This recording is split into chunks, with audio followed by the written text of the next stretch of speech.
मऊखोरा महादेव की तपोभूमि पर प्रथम दिन है और व्यास गादी से आप सबको यही कहूंगा कि ये एक गुण अपने जीवन में जरूर उतारना कि दिखे वो यहीं रह जाए और गोपत वहां पे जाए, इतने में सब समझ जाना। आप चाहते हो कि अपना जीवन सुधरे, आप चाहते हो कि हमारे कुल में अच्छी संतान पैदा हो, आप चाहते हो कि हमारे पूर्वज बहु से पार हो जाए, तो ये आप एक गठान लगा लेना कि देखे वो यहीं रह जाए और गोपत वहां पे जाए। कुछ भी करो, धीरे से आड़ से सरका दो। ये यहाँ पे गौशाला बन रही है, सरका दो। वहां कोई अपने को बड़ा भारी पत्थर नहीं लगवाना, नाम नहीं लिखवाना। कार्यक्रम हो रहा है, कहीं भी सत्संग का जाओ, समिति वाले के पास जाओ, धीरे से सरका दो, कोई नाम पता नहीं। कहाँ भी नहीं, यूं भी नहीं कि अपने क्षेत्र में कथा हो रही है तो सरकाओ नहीं। कहीं भी गए आप और भगवान ने आपको दिया है तो सरकाओ, ये सरकाने के लिए ही तो दिया है।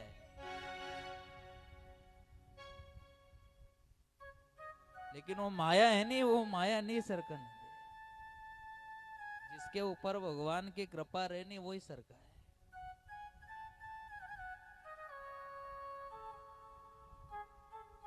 सत्संग तो सुन रहे हैं, लेकिन उसका फल, उसका मजा उसी को आएगा जो भाव से सरका रहा है। जैसे दो व्यक्ति नाश्ता करने गए होटल में, और आप देखना, आप भी कभी जाते होंगे,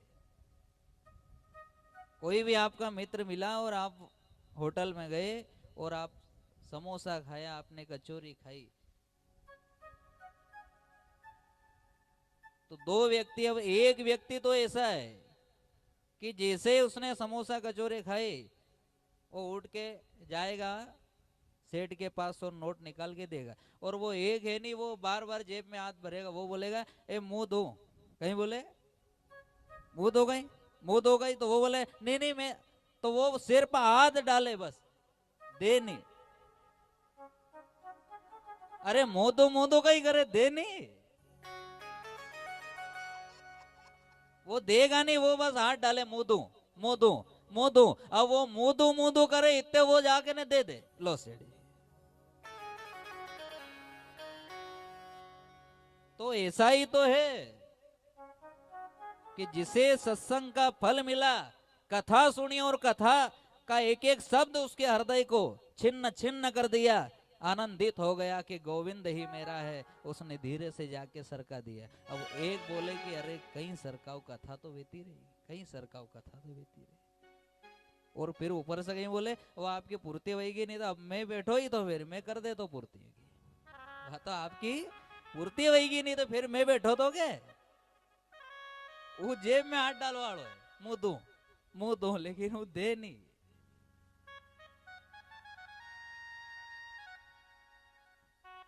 लेकिन भगवान से यही कहना कि हे प्रभु, तू दे रहा है तो ऐसा गुण भी दे कि मैं ये सरकाता जाऊं। अगर नहीं सरकाओगे, नहीं आपकी एक पीढ़ी नहीं सरकाए, दो पीढ़ी नहीं सरकाए, तीन पीढ़ी नहीं सरकाए, तो चौथी पीढ़ी पर भगवान सांवरिया सेठ ऐसी संतान देगा कि सब दारू का ठेका सरके देगा। कहां सरकाएगा? दारू ठेका। सरकाते जाओ थोड़ा थोड़ा। कथा में आया है कि तुंगभद्रा नदी के किनारे एक ब्राह्मण है जिसका नाम है आत्मदेव, पत्नी का नाम है धुंधली। बहुत धन है आत्मदेव के पास, हाथी घोड़े हीरे जवाहरात सब है, लेकिन बेटा नहीं है, संतान नहीं है। दुखी हो गया, बड़े बड़े साधु संत महात्मा के पास जाए कि क्या करूं, बेटा नहीं है, बेटा नहीं है। साधु संतों ने कहा बेटा नहीं तो एक काम कर, तेरे पास धन ज्यादा है तो दान कर दे। दान थोड़ी करूं मैं, अब संतान नहीं है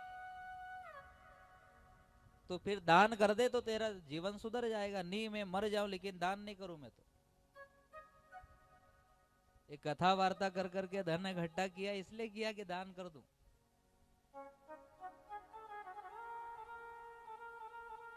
और ये कड़वा सत्य है कथा करने वाला पंडित कोई हजारों में से एक ही होगा जो दान करेगा, नहीं तो वो सिर्फ बचाया जाएगा। वो तो करे ही नहीं। आने ही दो, आप तो आने ही दो।